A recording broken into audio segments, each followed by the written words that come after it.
Nation room में खुश आमदीद। नाज़रीन, आज हम बात करेंगे एक ऐसे मौजू पे जो मुहीत है इस आधे ग्लोब पे या आधी इंसानियत पे। एक औरत की हकूक़, इस पर बात तो बहुत होती है। एक अजीब सी कहानी है कि इस हस्ती के बगैर इस कायनात को हम इमेजिन भी नहीं कर सकते कितनी बेरंग और खुश्क हो जाएगी, और उसका इस्तेसाल भी उसी शिद्दत से होता है। ये क्या कहानी है और क्या फरीज़े हैं कि जो इस इंसानियत के तसलसल जो वो मौत और अपनी ज़िंदगी पर खेल के करती है, एक वो, और फिर हम न जाने कभी किसी तसब्बुब पे का उसे भेंट चढ़ा देते हैं। मगर आज हम जो बात करेंगे मौजू इस हवाले से और इस एंगल से देखेंगे कि क्या उसके इस्तेसाल की सबसे बड़ी वजह मुआशी है, क्योंकि यहाँ जितनी गुफ्तगू होती है, जितनी नैरेटिव है, बहुत सी बातें ह्यूमन राइट्स की बातें हम करते हैं, मगर कभी कभी मुझे यूँ लगता है कि हम ह्यूमन राइट्स की बातें करते हुए जो सबसे बड़ा और अहम ह्यूमन राइट है जो गुर्बत है, उससे डिनाइल ऑफ ह्यूमन राइट्स क्यों नहीं समझा जाता, और समझा जाता है तो हम तक उसकी आवाज़ क्यों नहीं आती, और क्या इनके निजात का कोई रास्ता है तो क्या है। इस हवाले से आज हमने दावत दी। जरताज गुल साहबा PTI की कोर कमेटी की मेंबर भी हैं और इनका ताल्लुक फाटा से है, ये भी इनकी अहमियत है, इनसे हम बात करेंगे। ताहिर अब्दुल्ला साहबा किसी तारुफ की मोहताज नहीं है, इनका बहुत काम है। मारी सरवत साहबा एक बड़ा नाम इसी सोशल वर्कर हैं, और नफीसा शाह उन्होंने भी हमें ज्वाइन किया है, जो कि PPP की लॉ मेकर हैं। आगाज़ करूँगा ताहिर अब्दुल्ला साहबा आपसे, क्योंकि मैं आपसे आगाज़ इसलिए भी कि आप से पहले भी इस हवाले से बात हुई थी और मैंने सिर्फ आपको सुना है, या शायद ये मेरी खुद कम आएगी है कि मैंने ज़्यादा ध्यान नहीं दिया, कि जो सबसे बड़ी वजह है गुर्बत है ह्यूमन राइट्स की डिनाइल की, क्योंकि आज के अहद में हर चीज़ खरीदनी पड़ती है। रोटी राइट नहीं, इस्तेहकाक है, और इंसाफ, तालीम, छत, इलाज, हर चीज़ जो है वो इस्तेहकाक नहीं रहा। रियासत ने इससे हाथ खींच लिया है। आज का जो भी सेटअप है, क्यों बात नहीं होती और क्यों हम ये नहीं बताते कि उसके इस्तेसाल की सबसे बड़ी वजह माशी है, और उसकी माशी आज़ादी ही उसे निजात दे सकती है इस चौहरे या तेहरे इस्तेसाल से। मोहतरमा ताहिर अब्दुल्ला साहिबा। अस्सलाम वालेकुम, और बहुत शुक्रिया काजी साहब, आपने शुक्र है कि एक मसाला शो नहीं आज मुनक़िद कर लिया, क्योंकि बहुत आसान था आपके लिए एक मेलोड्रामेटिक सनसनीखेज़ मसाला TV शो कर लेते, लेकिन आपने एक नहायत अहम मौजू, जिसकी बिल्कुल दुरुस्त आपने फरमाया, बल्कि आपने शायद मुझे ही कोट किया था कि गुर्बत एक basic denial of human rights है, और इस पे कोई बात नहीं करता और जानबूझकर बात नहीं करता। आपके ख्याल में ये पैनामा पेपर्स, ये मुल्ला मंसूर का ड्रोन हमलों में हलाक हो जाना, उसके बाद फिर हर तरह की कोई किसी की सेहत अच्छी है या बुरी है, खुदा हर एक को शिफा दे और सेहत के साथ रखे, लेकिन हर चीज़ को एक बहस का मौजू बनाया जाता है। अब जब बजट के ऊपर बात होने आई थी तो ख़वातीन के साथ, बिलखसूस डॉक्टर शिरीन मज़ारी के साथ इतनी शदीद बदतमीज़ी की गई कि अगर हम साजिशी जहन रखते होते तो हम ये कहने पर मजबूर हो जाते कि शायद बजट में जो कमियां हैं और जो झूठ बोले गए हैं पाकिस्तान इकोनॉमिक सर्वे 2015 में, उससे अटेंशन डाइवर्ट करने के लिए, तवज्जो हटाने के लिए ये सारा एक ड्रामा रचाया गया कि ख्वाजा आसिफ डॉक्टर शिरीन मज़ारी के साथ शदीद तरीन बदतमीज़ी करें और 3-4 दिन इसी में गुजर जाएंगे, फिर कोई और नया ड्रामा खड़ा कर दिया जाएगा ताकि हम लोग कभी बात ना कर सकें। आपने गुर्बत की बात की, मैं आपको दिखाना चाहती हूँ कि सिर्फ गुर्बत की हमें नहीं बात करनी, हमें गुर्बत की वो निस्वानी शक्ल की बात करनी है जो कि आम तौर पर पाकिस्तानियों को नहीं दिखाई जाती, और वो ये है कि हर 4 पाकिस्तानी जो कि गरीब हैं उनमें से 3 ख़वातीन होती हैं। यानी 75% गरीब पाकिस्तानियों में, 100% गरीब पाकिस्तानियों में से 75% पाकिस्तानी औरतें हैं। और उसके साथ साथ जो झूठ बोले गए हैं हुकूमत की तरफ से, और ये मैं किसी एक हुकूमत का जिक्र नहीं कर रही हूँ, जनरल मुशर्रफ से शुरू करते हुए शौकत अजीज़ उनके फाइनेंस मिनिस्टर भी थे और प्राइम मिनिस्टर भी थे, उन्होंने पाकिस्तान इकोनॉमिक सर्वे 2005 में झूठ बोलना शुरू किया। वो दिन और आज का दिन वो झूठ चलता ही चला गया कि हमारी गुर्बत की लकीर के नीचे आबादी की तादाद कितनी है। कोई कहता था 20, कोई कहता था 30, आखिरकार शौकत अजीज ने उसको 24 कर दिया, तो फिर पीपल्स पार्टी और नवाज शरीफ की हुकूमतों ने उसको 12% करके मिलेनियम डेवलपमेंट गोल्स की ये रिपोर्ट में लिखा है कि पाकिस्तान की गुर्बत की सतह, जो कि एक मज़ाहिका खेज बल्कि एक रोने वाला मकाम है, क्योंकि तमाम के तमाम इंडिपेंडेंट इकोनॉमिस्ट्स और जो लोग इन चीज़ों पे गहरी नज़र रखते हैं, बशमूल मेरे, हम सब ये कह रहे थे चीख चीख कर कि गुर्बत की सतह के नीचे 60 से लेके 65% पाकिस्तान की आबादी है, जो कि सोच भी नहीं सकता कोई कि वो कितने करोड़ लोग बन जाते हैं। अगर 200 मिलियन 20 करोड़ लोग हैं, उसमें से 67% अगर गुर्बत की लकीर के नीचे हैं और वो 2 वक्त की रोटी खाने के काबिल नहीं हैं, जिनमें से 75% औरतें हैं, जिनमें से 60 से लेके 65% देही इलाकों में रहते हैं, जिसका किसी टॉक शो में कोई जिक्र नहीं होता।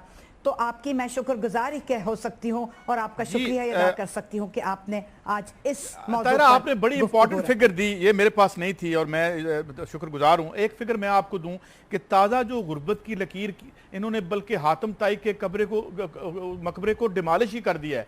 3030 रुपए पर एडल्ट पर यानी बालिग पर मंथ, 100 रुपया डेली पे मोहतरम जो जिन्होंने ये विजन 2025 दिया है और जो कि डिज़ास्टर 2016 में हम बैठे हैं, इसमें हमें इन्होंने ये बताया है। मैं बात को आगे बढ़ाता हूँ मोहतरमा मारवी सरमद साहिबा, ये जो एक तो ये बात कि 75% औरतें जो हैं, और फिर देहातों में बात की उन्होंने, दोहरा इस्तेसाल है, उनको मुआवजा भी नहीं मिलता और इस वक्त हमारी पूरी ज़राअत जो है बर्बाद कर दी हमारी पॉलिसीज़ ने। फिर भी अगर आज हम खड़े हैं तो हमारी इंडस्ट्री भी एग्रो बेस्ड है और वो बेचारी एक बच्चा जनने से एक दिन पहले तक काम भी करती रहती है।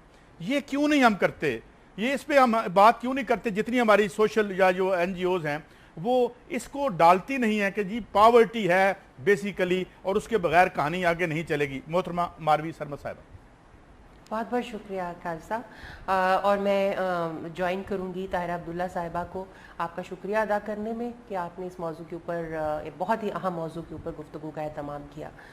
काजी साहब, बात यह है कि मेरा ये ख्याल है कि सिविल सोसाइटी आप उसे कह लें या जो हकूक़ की आवाज़ उठाने वाली तंजीमें हैं या अफराद हैं, उनकी बात आप कर लें, तो मेरा तो ये ख्याल है, तजुर्बा थोड़ा सा मुख्तलिफ है आपसे।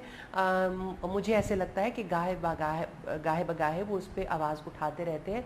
अलबत्ता ये ज़रूर है कि वो गुर्बत के लफ्ज़ को, गुर्बत की इस्तिलाह को अनपैक करते हैं और उसकी जो वजूहात हैं, जैसे फॉर एग्ज़ाम्पल एक अनजस्ट डिस्ट्रीब्यूशन ऑफ रिसोर्सेज है, जो एक मुनसिफाना तकसीम नहीं है वसाइल की, उसके ऊपर बहुत बात होती है। गुर्बत की एक और, जैसे ताहिरा आपा ने बात की कि 75% जो है उसका शिकार ख़वातीन हैं, जो गुर्बत का शिकार लोग हैं, उसका अगर हम अहाता करें तो अब ये ख़वातीन क्यों है, उनका स्टेटस क्या है, क्या उनको वरासत के हकूक़ मिलते हैं, इस पर भी आवाज़ उठती रही है गाहे बगाहे। क्या उनको इकोनॉमिक जो मैदान है, मुआशी मैदान है, उसमें अपनी सलाहियतें परसू करने का मौका मिलता है? कम मिलता है और उसकी इनेबलिंग एनवायरनमेंट भी नहीं होती। ऐसा नहीं होता कि ख़वातीन को वो तमाम जो है वो वसाइल और मौक़े मुहैया हों जो कि हमारे यहाँ मर्दों को मुहैया होते हैं, तो उस पर भी आवाज़ उठती रही है। इसके साथ साथ जो मालिकाना हकूक़ है, जो हमारे यहाँ मज़ारीन काम करते हैं या जो फसलों जो खेतों में काम करने वाले लोग हैं, उनकी अपनी ज़मीनों के ऊपर उनका हक़ नहीं होता, इसके ऊपर भी बहुत आवाज़ उठती रही है। और मुझे बड़े अफसोस के साथ कहना पड़ता है कि हमारी रियासत मुख्तलिफ, उसमें मैं एक हुकूमत को नहीं मारवी साहिबा, मैं आपको बीच में रोक रहा हूँ, मुझे माफ़ी दीजिएगा, सवाल आपसे ही है, अब आप ही बात मुकम्मल कीजिएगा। मैं आपसे डायरेक्ट बात करता हूँ। ये जो माशी नज़्म व नस्क जिसमें हम रह रहे हैं, जिसमें तकरीबन वज़ीर साहब फरमाते हैं, साख डार साहब, 12 कार्टल्स हैं, 1% लोग हैं तकरीबन ज़राए पैदावार पे काबिज़ हैं। इस माशी नज़्म व नस्क में क्या मुमकिन है कोई एमेंसिपेशन? अगर उसको राइट्स हम दिलवा भी दें, कानून बनता है, अमल ही नहीं हो सकता, जिस किस्म की हम एक पसमानदगी में हैं, तो आपको लगता नहीं है कि इस माशी निज़ाम के बियॉन्ड है सल्यूशन, हम मर्दों की निजात का भी और औरतों का भी? मारवी साहिबा? बिल्कुल आपने दुरुस्त फरमाया, बिल्कुल आपने दुरुस्त फरमाया कि मर्दों की निजात भी इसी में मुज़मिर है कि सिनफों के दरमियान बराबरी हो, उनको बराबर के हकूक़ मिले और उनको बराबर के मौक़े मिले। अब ये जो बात उन्होंने फरमाई, सरमायादाराना निज़ाम जो है उसके अंदर अगर आप रहें तो सिर्फ एक उसका वाहिद हल ये है, हल तो मुकम्मल नहीं है लेकिन एक छोटी सी आप समझें कि सांस लेने की लोगों को उनका जिस निज़ाम से उनका दम घुटता है, एक सांस लेने की थोड़ी सी ब्रीदिंग स्पेस उनको मिल जाती है, वो है लिबरल डेमोक्रेसी। अच्छा, जो हमारे लेफ्ट विंग के दोस्त हैं वो लिबरल डेमोक्रेसी के बहुत ज़्यादा हक में नहीं है, मगर बहुत से दोस्तों का ये ख्याल है कि लिबरल डेमोक्रेसी बहरहाल एक सरमायादाराना निज़ाम में इस बात की गमाजी, इस बात को यकीनी बनाता है कि लोगों को हकूक़ मिले। तो लिबरल डेमोक्रेसी में क्या होता है, चाहे वो सोशल डेमोक्रेसी हो या आप उसकी थोड़ी बुरी शक्ल कर लें, लिबरल डेमोक्रेसी हो, कम से कम लिबरल डेमोक्रेसी तो होनी चाहिए जिसमें जो इस बात को यकीनी बनाए कि लोगों को हकूक़ बराबर के मिले, कानून के सामने, रियासत के सामने लोगों की हैसियत बराबर की हो, ना तो कास्ट, ना उनका सोशल स्टेटस, ना उनका मजहब और ना ही उनकी सिन्फ या उनकी जिन्स जो है वो किसी भी इम्तियाज़ का बायस बने। अच्छा, ये चीज़ें तो हमारे आइन में भी हैं। अगर आप देखें तो आर्टिकल 25 से लेकर आप तकरीबन अब आप जो नई शक्ल आई है 18वीं अमेंडमेंट के बाद, तो उसमें आपको अंदाज़ा होगा कि बहुत ज़्यादा जोर इस बात पर है कि लोगों को उनके हकूक़ जो है वो बेसिक जो फंडामेंटल राइट्स हैं वो मिलने चाहिए। अगर हम सिर्फ इसी को यकीनी बना लें तो आप इस बात को आप दरअसल क्या कर रहे हो? मुझे आगे बढ़ना है, ब्रेक की तरफ जाना है, मैं आपसे आऊँगा, मगर मैं क्विकली जरताज गुल साहिबा, उन्होंने जो फरमाया कि जो आइन में मौजूद है, ये बात बिल्कुल ठीक है, जो आइन में मौजूद है, मारवी बिल्कुल ठीक कह रही है, वो मिल जाए। मगर सवाल मेरा ये है, आपकी हुकूमत भी है इस वक्त, आइन में तो लिखा हुआ है कि मकान दो, आइन में लिखा हुआ है कि अगर आदमी डिसेबल हो जाए तो रियासत की जिम्मेदारी है। आपके पास पैसे ही नहीं है, पैसे तो सारे जो हैं वो या वो हैं उधर आपके बाहर चले जाते हैं, या यहाँ उन लोगों के पास हैं जिन्होंने अपना हमारी नस्लों का फ्यूचर अपनी तिजोरी में रख छोड़ा है। तो आप जरताज क्या कहेंगे क्विकली, क्योंकि फिर ब्रेक के बाद फिर आपसे कंटिन्यू करूँगा। नहीं, देखिए, कानून तो बहुत सारे बनते हैं और खैर से विमेन प्रोटेक्शन बिल भी है और बहुत सारी ऐसी चीज़ें हैं जिसमें विमेन को ही प्रोटेक्शन दी गई है। और अगर आप माशी लिहाज से भी बात करते हैं, लेकिन बात यह कि कौन सा कानून है जिसके कोई इम्प्लीमेंटेशन आज तक की गई है या वो उसमें किसी भी खातून को। नहीं, मेरा सवाल यह कि हो ही नहीं सकता। मैं माजी साहब ऐसे पूछूंगा, कैसे करेंगे? पैसे तो है नहीं, पैसे तो 4 बंदों के पास है यानी जो ज़राए पैदावार हैं वो तो आपके रियासत के पास क्या है? रियासत के पास तो 66% उसने लोन में दे देना है, वो चला गया जी IMF वर्ल्ड बैंक का, बाकी करंट एक्सपेंडिचर है। तो बुनियादी तब्दीली अगर आप नहीं करेंगे तो कानून तो पड़ा रहे। जरताज साहबा, बात मैं वही कह रही हूँ ना कि देखें, जब आपने 4 लोगों की बात की कि 4 लोगों के पास पैसा है, हुकूमत इस वक्त कमज़ोर है, स्टेट कमज़ोर है, लेकिन जो एक तबका है वो ख़ास तौर पर सिर्फ अमीर हो गया है और जो बजट भी है वो सिर्फ अल्फाज का गोरख धंधा है। जो हम जैसे बंदे को तो GDP या एक सर्वे जो है कि जी 4% हो गया है, ग्रोथ रेट ये हो गया, हमें तो वो कुछ नज़र नहीं आता। इम्प्लीमेंटेशन अगर आप देखें, अगर आप खवातीन की बात करते हैं तो मैं तो साउथ पंजाब को रिप्रेजेंट करती हूँ। बजट में इन्होंने खुद एक्सेप्ट किया कि आपने अभी कहा था कि साउथ पंजाब में ज्यादा इस्तेसाल है फाटा की निस्बत। जी, मैं आपको यही बात बताने वाली हूँ कि कॉटन की इन्होंने इक्तिसादी सर्वे में खुद इसाक डार साहब ने कहा कि कॉटन की बेलें बिल्कुल ख़त्म हो गई है, ज़राअत में हम बिल्कुल माइनस में चले गए हैं। तो साउथ पंजाब में जितनी भी खवातीन हैं वैसे भी वो डिपेंडेंट है मर्दों के ऊपर। अगर उनका एक ज़रा कमाई का जरिया भी है जो वो कपास को चुनती हैं, तो कपास तो साउथ पंजाब से ख़त्म है। तो यानी जो एक वो चंद 100 रुपए वो कमा लेती थी और वो प्रेग्नेंट भी होती हैं, और आपने बिल्कुल अपने इंट्रो में कहा वो कल को वो बच्चे को भी जन्म दे रही होती हैं वहीं पर, लेकिन वो फिर भी चूंकि वो समझती है कि शायद हमारे पास कुछ पैसे अपनी ज़ात के लिए आ जाए, तो कॉटन तो बिल्कुल ख़त्म हो गई। तो उसके लिए तो कोई पॉलिसी इन्होंने साउथ पंजाब के लिए या खवातीन के लिए तो कोई दी नहीं है। तो कौन सी इम्प्लीमेंटेशन या कौन सा बजट? मैं आपकी बात मुकम्मल करूंगा, मगर नाज़रीन ब्रेक से जाने से पहले मुझे सबा की 2 लाइनें याद आ गई कि औरों की चादरों पे बनाती रही वो फूल, पैबंद उसने अपनी कबा पर सजा ली। वापस आते हैं और जरताज साहब की बात मुकम्मल करेंगे और ये कहानी फिर ताहिरा अब्दुल्ला और मारी मेमन साहब से गुफ्तगू जारी। हमारे साथ रहिए। Welcome back. जरताज गुल साहब, आप फरमा रही थी कि जो अब ये जो डिबैकल हुआ है हमारा और जो हमारी ये जो ज़राअत में हम 0.1 पे शायद हमने गई तो इसका औरत पे क्या असर पड़ा, जिसका जो आप ख़ास तौर पे साउथ पंजाब की बात करें? जी, सबसे बड़ी बात जो मैं आपको बता रही थी कि साउथ पंजाब में ख़वातीन वैसे भी मर्दों के ऊपर डिपेंडेंट है, और ख़वातीन को एक जिस तरह कहते हैं ना कि एक इंसान भी शायद समझना बहुत मुश्किल है, वैसे भी हमारे मुल्क में ख़ातून के ऊपर एक माँ, बहन, बीवी और बेटी का इतना ज़्यादा प्रेशर है कि शायद उसको एक अलग से ह्यूमन बींग समझना ही नामुमकिन आजकल हो गया है। तो उसमें मैं फाटा को और साउथ पंजाब दोनों को रिप्रेजेंट करती हूँ, फॉर्चुनेटली या अनफॉर्चुनेटली, जिसमें स्टीरियोटाइप को ब्रेक करना वैसे ही बहुत मुश्किल है। फाटा को आज तक पाकिस्तान ने अपना हिस्सा ही नहीं समझा, तो फाटा के लोग या फाटा की ख़वातीन के बारे में या जो स्वरा की रस्म होती है इनहेरिटेंस का, उसको तो तब भी चढ़ेंगे अगर हम फाटा को KPK का हिस्सा बना दें या उसको पाकिस्तान का कोई हिस्सा बना दें।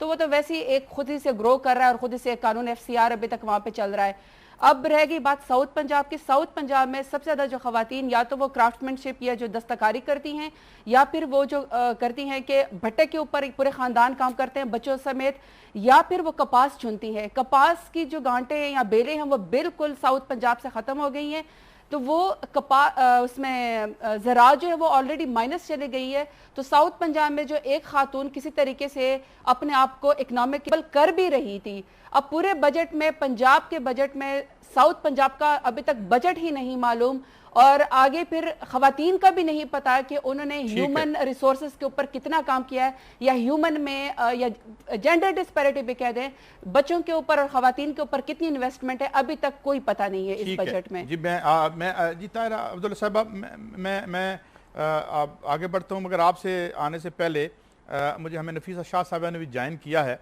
तो उनका भी टेक लेते हैं। और फिर नफीसा शाह साहबा, हम आज औरत के इस्तेसाल की बात कर रहे हैं और इसको हम समझने की कोशिश कर रहे हैं, इस माशी सेटअप में कोई निजात मुमकिन है? इसके अंदर बैठ के हम टिंकरिंग करते रहते हैं।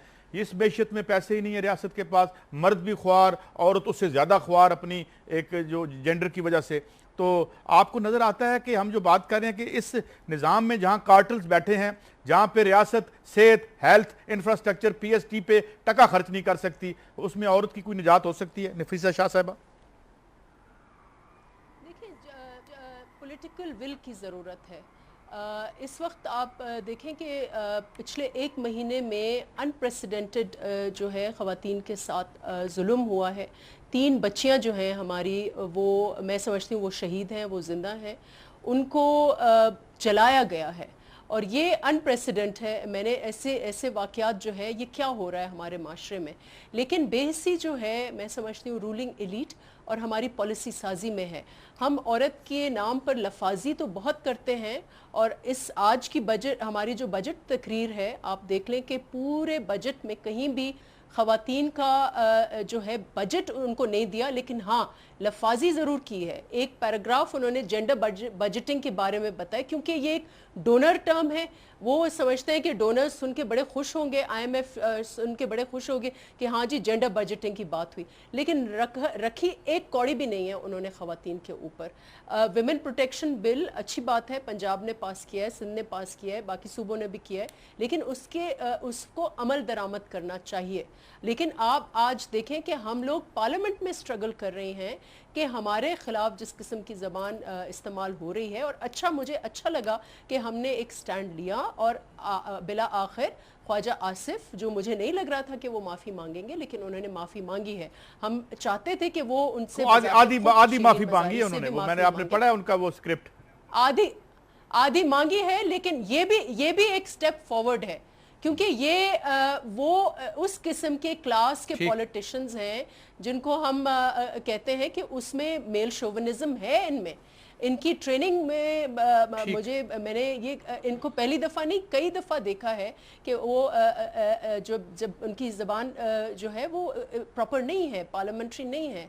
ये असल में ना पंजाब में एक ज़िला जुगत कहते हैं, उसमें खासी महारत है उनको, वो जुगत वगैरह लगा जाते हैं, वो रेजिस्ट नहीं कर सकते मेरे ख्याल में। अच्छा, बात को आगे बढ़ाते हैं। नफीसा शाह साहब, आपने बड़ी अच्छी बात की कि पॉलिटिकल विल होनी चाहिए। ताहिर अब्दुल्ला साहब, आपकी तरफ आता हूँ। मेरा फिर वही सवाल है, बड़ा आजाना किस्म का। पॉलिटिकल विल को मैं क्या करूंगा जब मेरे पास पैसे ही नहीं है? अब मुझे बताएं, मैं आसान कर देता हूं कि 66% जो या 60% तो हमने IMF और वर्ल्ड बैंक को देना है, वो कर्जा जो कई दफा अदा कर चुके हैं। फिर डिफेंस स्पेंडिंग है सेकंड फिर आपका सिविलियन आ गए, फिर आपके कार्टल्स आ गए जिनको 5-5, 600 अरब रुपए के SROs जारी करके आप जो है पैसे देते हैं। फिर बीच में जरा वो भी डाल लें आपका जो वो जो सर्कुलर डेट है जिसमें आधे पैसे लोड शेडिंग के हम देते हैं। इसके बाद आ जाते हैं अवाम। तो इसमें औरत हो, मर्द हो, बच्चा हो, उसकी तकदीर में तो जिल्लत है। ये एक राय है, इस पर जरा आप कमेंट करते हैं। ताहिरा अब्दुल्ला साहब, तकदीर में जिल्लत इसलिए है, जी हाँ, उसकी तकदीर में जिल्लत या महरूमी या मुफलिसी इसलिए है कि आपके पार्लिमान में जो लोग बैठे हैं वो जागीरदाराना निज़ाम, सरदारी निज़ाम, कबायली निज़ाम और एक पिदरसरी निज़ाम के तहत पले और बड़े हुए और उनको पाला पोसा गया, और अब वो पार्लिमान में बैठे हैं। चाहे पहली नस्ल हो या अगली नस्ल हो या तीसरी नस्ल हो या चौथी नस्ल हो, ये एक जागीरदाराना निज़ाम। इसके लिए सिर्फ एक ही हल मुझे नज़र आता है, और वो ये है कि लैंड रिफॉर्म हो, वो वाला लैंड रिफॉर्म नहीं जो कि पीपल्स पार्टी के पहले दौर में 1970 की दिहाई में नाम नेहाद था, जिसका कोई नतीजा नहीं निकला।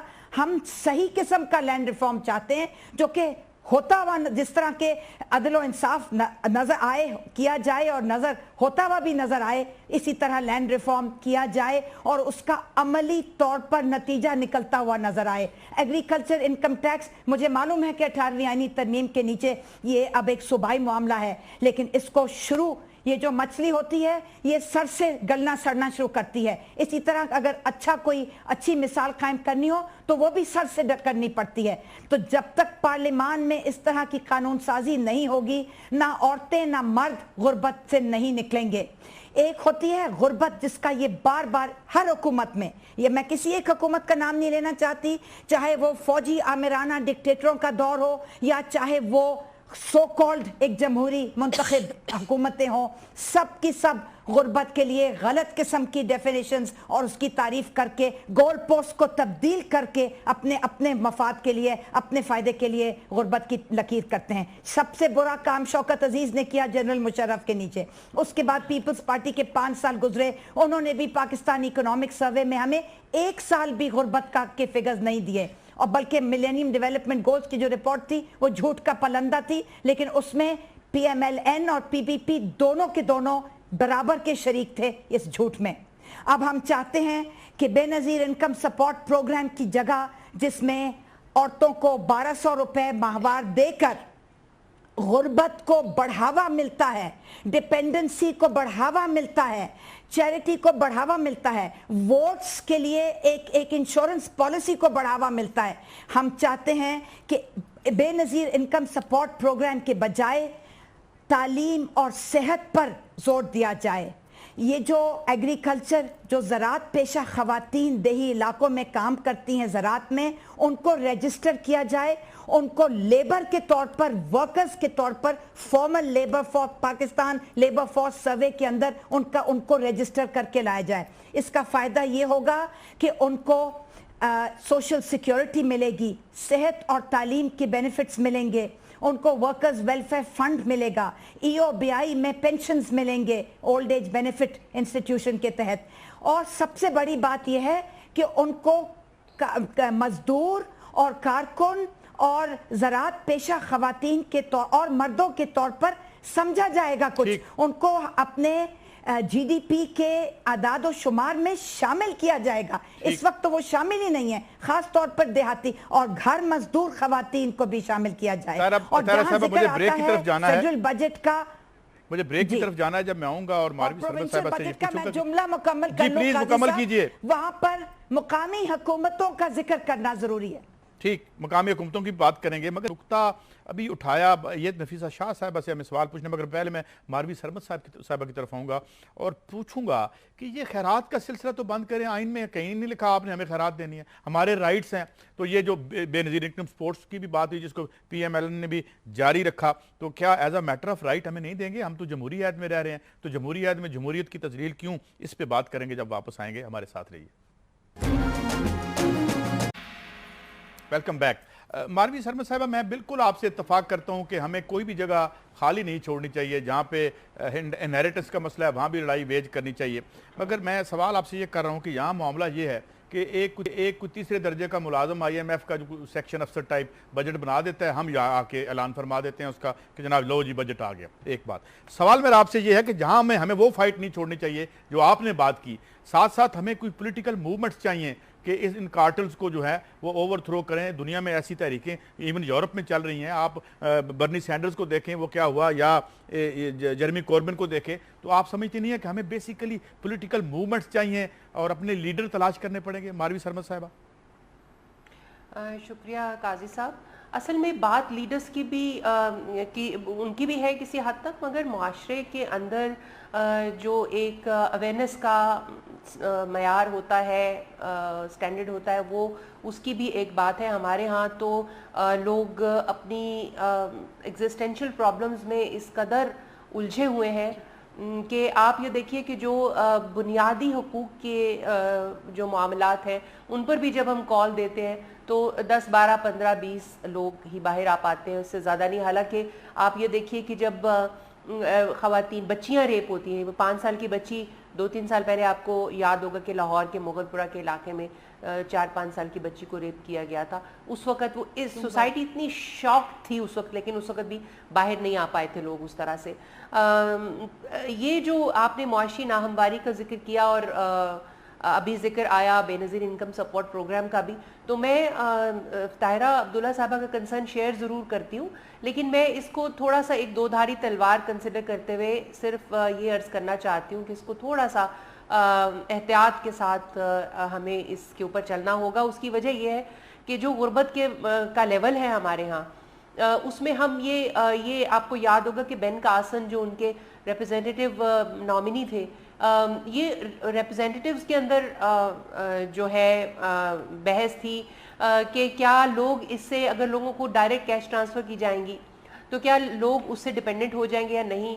और जो उनका राइट विंग था वो यही कह रहा था कि डिपेंडेंट हो जाएंगे लोग, मगर जो डेमोक्रेट्स थे वो उनका ये ख्याल था और उन्होंने ये प्रोग्राम भी शुरू किया था, जो एक आपको याद होगा कि अमेरिका में प्रोग्राम शुरू हुआ था टान्फ के नाम से, temporary assistance to needy families, और उसके तहत $500 के करीब माहाना जो है वो एक ख़ास हद से नीचे जिनकी गुर्बत की उससे नीचे थे तो उनको दिए जाते थे, लेकिन उसके साथ बहुत सी शराइत लगा दी जाती थी कि ये पैसा कहाँ पे खर्च होगा, टैटू नहीं आप लेंगे, आप अल्कोहल नहीं लेंगे, आप ये, तो वो एक बड़ा सिस्टम था।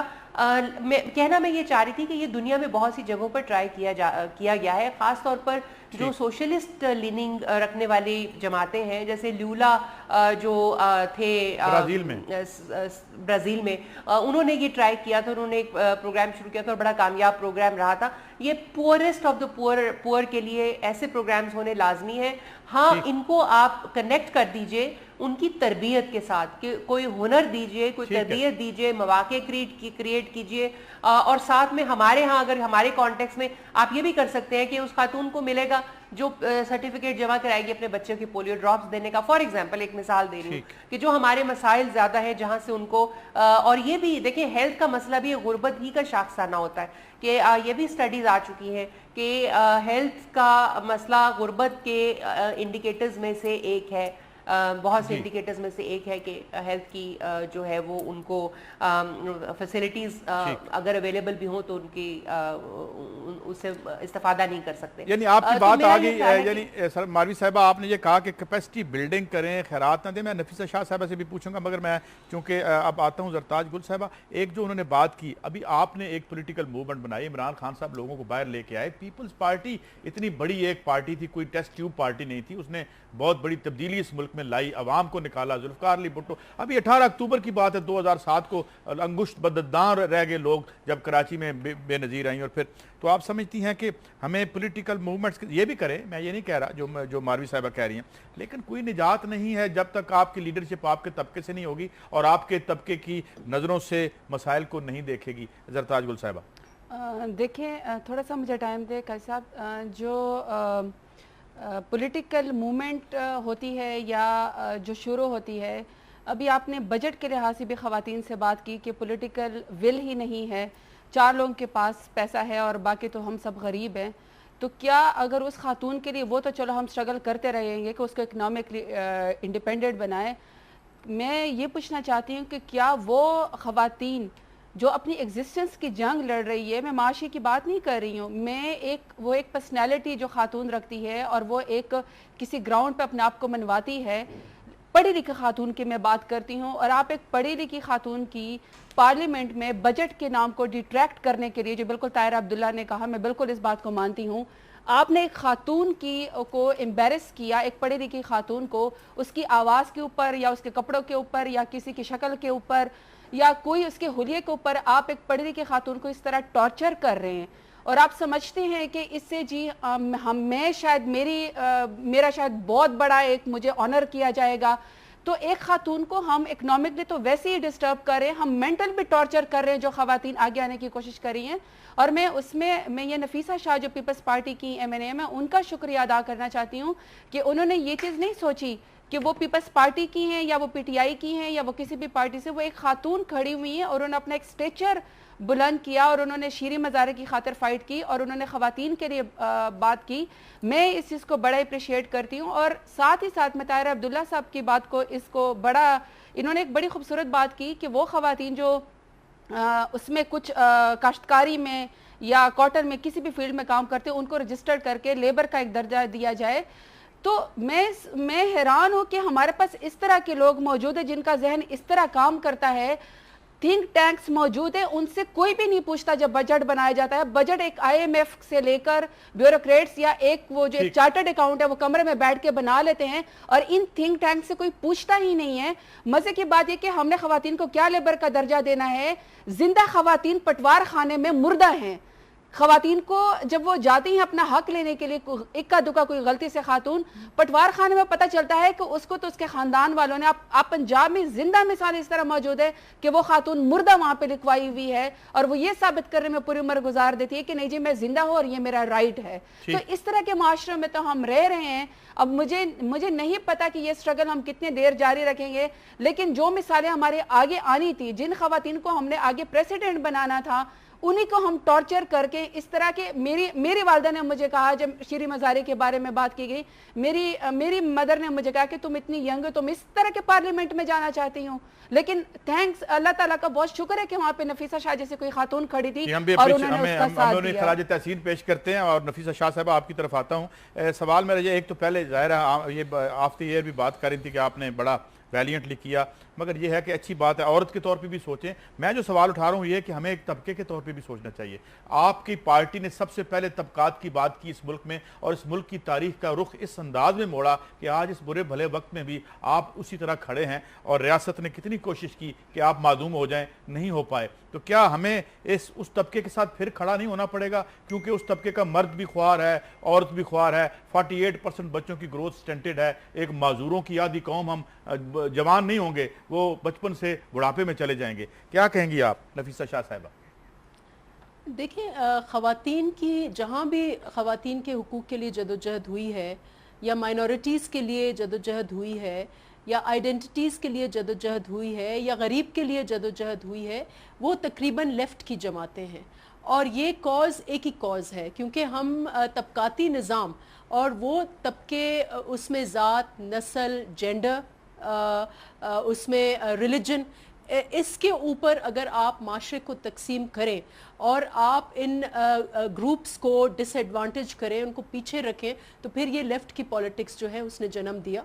सोशलिज़म, जब शहीद जुल्फ़कार अली भुट्टो आए तो उन्होंने शागिर्दों के साथ जदोजहद की, गरीबों के साथ जदोजहद की, ख़वातीन को लेके आए। उस ज़माने में बड़ी तादाद में ख़वातीन जो हैं पीपल्स पार्टी में वो हुई और उस स्ट्रगल, तो ये जो लेफ़्ट की पॉलिटिक्स है ये उससे लिंक्ड है। और ये तबकाती निज़ाम की जदोजहद और फेमिनिस्ट विमेंस राइट्स की जदोजहद ये यकसा हैं, इनमें कोई ख़ास फ़र्क नहीं है। लेकिन मैं आपकी बात से मुतफ़िक करती हूँ कि हम सब की असल इस मुल्क में अब ये हो रहा है कि एक न्यू लिबरल थॉट जो है वो ओवरटेक कर गई है और उसमें सिर्फ सरमाया सरमाया सरमाया। यहाँ पर ये मैं इस बात से, ताहिरा बीबी मेरी बहुत हमारी कोलीग हैं, लेकिन इसमें थोड़ा मेरा डिफरेंस है। मैं समझती हूँ कि मिनिमम आपको सोशल सेफ्टी नेट प्रोग्राम्स जो हैं वो ज़रूरी हैं, और ये सिर्फ सोशलिस्ट सोसाइटीज़, सोशल डेमोक्रेसीज़ में नहीं है, ये कैपिटलिस्ट जैसे यूनाइटेड स्टेट्स ऑफ अमेरिका में भी आपके पास सोशल सिक्योरिटी कार्ड है। हम गरीबों को एटलीस्ट देखें, इस मुल्क ये क्राइसिस प्रोन मुल्क है, इसमें जंगें भी होती हैं, इसमें फ्लड्स भी होते हैं, इसमें ज़िलज़िले भी होते हैं। एक एक दिन आपके 70-70 हज़ार लोग जो हैं वो फौत हो गए ज़िलज़िले में, फ्लड्स में आपके लाखों लोग डिस्प्लेस हो गए। नफीसा शाह साहबा, मैं आऊंगा, मुझे ब्रेक लेनी है, मुझे ब्रेक लेनी है चाहिए, और उसका फोकस ये खवातीन हो, क्योंकि अगर हम गरीबों की बात करते हैं तो गरीब तरीन शख्स जो है इस वक्त इस मुल्क का औरत है, मर्द नहीं है, औरत है। एक ब्रेक की तरफ जा रहा हूं नाज़रीन, जब वापस आऊंगा बात करूंगा कि ठीक है हमें उनका सेफ्टी नेट होना चाहिए, मगर अगर मैं किसी से सवाल करूं कि यहाँ किसी जगह पे उंगली रख के हम कह सकते हैं ये इंसान की मेहनत के बगैर बना, जब एक समाज में सारी दौलत तख्लीक मेहनत कश करता है और मैनेजमेंट के नाम पर हम उसकी जेब काटते हैं, तो हम उसे खैरात ही क्यों दें। वापस आते हैं, इस सवाल का जवाब लेते हैं ताहिरा अब्दुल्ला साहिबा से, हमारे साथ। वेलकम बैक जी। ताहिरा अब्दुल्ला साहब, हम ये तो नहीं कह सकते कि किसी के आंसू खुश्क करने हैं तो हम इनकलाब का इंतजार करें, हमें खुश कर देने चाहिए, मगर एक अल्टीमेट सोल्यूशन के तौर पर जब हम बात करें या स्ट्रगल की बात करें तो फिर तो हमें ये जो सेटअप है, पूरी दुनिया में एक रिवोल्ट है, न्यू लिबरल इकोनॉमिक प्रोजेक्ट की बात की अभी नफीसा शाह साहब ने और सही कहा, और हम देख रहे हैं कि हर जगह बैठा वो कहीं डिलीवर नहीं किया, बल्कि तो क्या कहेंगी आप, क्योंकि इसके खिलाफ तो रिवोल्ट यूनिवर्सिटियों में भी हमने देखा, कैम्ब्रिज में जुलूस निकला कि यार ये कौन सी इकोनॉमिक्स पढ़ा रहे हो हमें, ये एक बड़ी मूवमेंट चली थी वहां पे, फिर कभी इस पे बात करेंगे। तो हमें परमानेंट सोल्यूशन के लिए कुछ और तरफ देखना पड़ेगा ताहिरा साहबा। जी, बहुत अच्छी बात हो रही है कि न्यू लिबरल इकोनॉमिक्स के बारे में, और बिलखुसूस अमरीकी सदारती इंतखाबात के जो कैंडिडेट्स थे और अब 2 बज गए, उनके क्या ख्यालात हैं। ये सारी बातें अच्छी लगती हैं एकेडमिक गुफ्तगू में या थ्योरी की गुफ्तगू में। पाकिस्तान में तो मैं सिर्फ़ और सिर्फ ज़मीनी हक़ाइक़ जानती हूँ, और वो ये है कि 20 करोड़ की आबादी में से 38% ख़वातीन हैं, जिसमें से 60 से लेके 65% देही इलाकों में काम रहती हैं, जिसमें से कोई 85 से लेके 90% ज़राअत पेशा ख़वातीन हैं, लेकिन उनको मुआवजा नहीं मिलता, उनको गिना नहीं जाता। तो मैं तो वही बात दोहराऊंगी कि आप सबसे पहले रजिस्टर करें देही इलाकों में ज़राअत पेशा मर्दों और औरतों को, उसके साथ जो घरों में काम करती हैं घरेलू मजदूर और कारकुन जो हैं उनको रजिस्टर करें, उनको एक कम से कम जो मुआवजा होता है, जो कि अब 14,000 रुपए कर दिया गया है इस नए बजट में। आपके तो शहरी इलाकों में कारकुनों को तो 14,000 रुपए नहीं मिलते, 5, 6, 7, 8, 10,000 रुपए से ज्यादा आपको कहीं मिलता नहीं किसी को। तो देही इलाकों में किस तरह आप, जी मुझे मालूम है वो कागजों पे सब कुछ मिलता है, असल हालात कुछ और होते हैं। तो आप मुझे बताएं कि कौन से वो हारी और मज़ारे हैं, कौन से वो अंजुमन मज़ारेन से जाके पूछिए ओकाड़ा में क्या हशर है, आप जाके सिंध के किसी इलाके में, बलोचिस्तान के किसी इलाके में, खैबर पख्तूनख्वा, फाटा, गिलगित बल्तिस्तान, सराइकी वसेब, नॉर्थ पंजाब, कहीं भी जाके आप पूछ लीजिए कि किसको ये मिल रहा है। मैं चूंकि आखिर की तरफ जा रहा हूं, जब तक आप मुकामी हुकूमतों पर मकामी हुकूमतों की बात की आपने, इख्तियारात मुंतकिल करेंगे, बल्कि बजट्स को भी मुंतकिल करना होगा। बजट को मुंतकिल, क्योंकि हम आखिरी लम्हों में हैं, मैं क्विकली चाहूंगा मारवी साहिबा, क्या आप होपफुल हैं, आपको लगता है कि वक्त बदलेगा हमारी इस जिंदगियों में? जी मैं तो बहुत होपफुल हूँ, इसलिए कि मैंने अपनी ज़िंदगी में वक्त को बदलते हुए देखा है। मुझे यकीन नहीं था कि कभी टीवी पर ताहिरा आपा और मैं बैठे होंगे और नफीसा और हम लोग ख़वातीन के मसाइल पर यूँ बात कर रहे होंगे। जब हम छोटे थे तो ख़वातीन के ख़िलाफ़ होने वाले जराइम को टीवी पर रिपोर्ट्स तक नहीं होने दिया जाता था, और ये मेरा ख्याल है हमसे पहले जो ख़वातीन हैं, ताहिरा आपा तशरीफ़ रखती हैं, वुमेन्स एक्शन फोरम, सिंधियानी तहरीक और पाकिस्तान की कितनी तहरीकें जो अंजुमन मज़ारीन का इन्होंने नाम लिया, इनको मैंने अपनी लाइफ में इनका फल किसी हद तक आता हुआ नजर आ रहा है आपको। तो मेरा ख्याल है कि मैं तो होपफुल हूँ, अगर आप इसी तरह से मसाइल को उठाते रहे, आपके जैसे लोग मीडिया के ऊपर भी, वक्त देते रहेंगे, जैसे खवातीन पार्लियामेंट के अंदर मौजूद रहीं, ताहिरा अब्दुल्ला जैसी खवातीन अगर ऐसे ही मसाइल को उजागर मैं करती तो बड़ा तो मेरा उनका फैन हूँ। और मैं बहुत चाहूंगा कि चूंकि आखिरी लम्हे हैं, जरताज साहबा आप और फिर नफीसा शाह साहबा, लास्ट कमेंट आपका। ये जो स्ट्रगल है और जो आज नफीसा शाह साहबा ने ये लड़ाई लड़ी, तो कभी आप मिलकर गरीबों की लड़ाई भी इकट्ठे लड़ेंगे जरताज साहबा? बिल्कुल लड़ेंगे, लेकिन आप सबसे पहले ये देख लें कि अभी ये जो लोकल गवर्नमेंट्स की बात की, इसमें भी उन्होंने जैसे कि पीके में हुआ था कि आप उस पर काउंसलर जो हैं वो डायरेक्ट मुंतखब फाइट करके आ सकती हैं। पंजाब में ऑलरेडी ही लेबर माइनॉरिटीज़ और जो फीमेल सीट्स थी उनको इनडायरेक्ट कर दिया गया, उनको ऑलरेडी ही लोकल बड़ी गवर्नमेंट्स में हिस्सा लेने से रोक दिया गया। और रिजर्व सीट्स पे भी बहुत अच्छी बात है, अच्छी खवातीन आती हैं, लेकिन पार्टियां जब टिकट देते हो वो खुदा का वास्ता जनरल सीट पे भी खवातीन को दें ताकि वो खुद अपने कॉन्स्टिट्यूएंसी बेस्ड पॉलिटिक्स करके आएं। जी लास्ट कमेंट। जी जी जी जी जी नफीसा शाह साहबा, ये जो बात हमने की जी, आप कमेंट कर दें। देखिए पाकिस्तान में ख़वातीन को मेन स्ट्रीम हमें करना होगा, कैसे? और मईशत का हमें हिस्सा बनाना होगा। उसमें हमें हम ख़वातीन जो पॉलिसी साज इदारों में हैं हमें अपना किरदार अदा करना होगा और मैक्सिमम हम यकीनन हमें अपनी सियासी जमातों के अंदर स्ट्रगल करके औरतों को central position policy lip service नहीं, हमारे जब मैनिफेस्टोज आते हैं बहुत कुछ खवातीन के ऊपर होता है। मैं ऐसी जमात में हूँ जहाँ विमेन लीडरशिप थी, एग्जेम्पलरी लीडरशिप थी, लेकिन इसके साथ साथ हमें और भी इस वक्त स्ट्रगल करना है कि उसके साथ साथ हम ऐसी पॉलिसीज़ दें। शहीद मोहतरमा बेनज़ीर भुट्टो ऐसी पॉलिसीज़ लेके आई थी। बेनज़ीर इनकम सपोर्ट प्रोग्राम भी खवातीन का प्रोग्राम है, लेडी हेल्थ वर्कर भी खवातीन का प्रोग्राम है। हम पॉलिसी साजी ऐसी करें कि हम इंस्ट्रूमेंटली खवातीन की जिंदगियों में फ़र्क लेके आए, उनकी गुर्बत हो, उनकी बेरोज़गारी हो। हमने कभी भी खवातीन को फोकस नहीं किया। जब हम डेवलपमेंट की पॉलिसी साजी करते हैं तो हम मर्द के प्रिज्म के थ्रू औरत को रीच करते हैं। ताहिरा अब्दुल्ला साहिबा करनी चाहिए और पॉलिसी चंद सेकंड्स हैं। ये जो बात हुई, मैं चाहूंगा आप हमसे सीनियर भी हैं, ये फरमा दीजिए कि हमें बागुजार तो करवाने पड़ेंगे, आज़ाद करवाने पड़ेंगे। ये जो ज़राए पैदावार है इनका नज़्म नस्क जो है, एक बार तो रियासत को कुछ करना पड़ेगा। अब तो रियासत खुद बेकारी की तरह है और इंडिविजुअली लोग जो है ऐसे 10 दफ़ा खरीद सकते हैं। आखिरी कमेंट ताहिरा साहबा। नहीं जी, हमें अपना पूरा का पूरा ये जो डोनर डिपेंडेंसी है और ये जो हम कर्जों पर जो जी रहे हैं इसको तब्दील करना होगा। और इसके लिए मैं और आप सिर्फ बोल सकते हैं, ये एक सियासी कमिटमेंट चाहिए होगी कि हम world bank, IMF, Asian development bank और ये कर्जे और GSP प्लस के लिए दस्तखत तो कर देते हैं ह्यूमन राइट्स की कन्वेंशन पे, लेकिन उस पर करते कुछ नहीं। और आखिर में मैं ये कहूँगी कि गैरत के नाम पर कत्ल बेगैरती है और इसके अलावा कुछ नहीं होगा। जी बिल्कुल, आपने कत्ल करने में कोई गैरत नहीं है, ये सिर्फ बेगैरती है।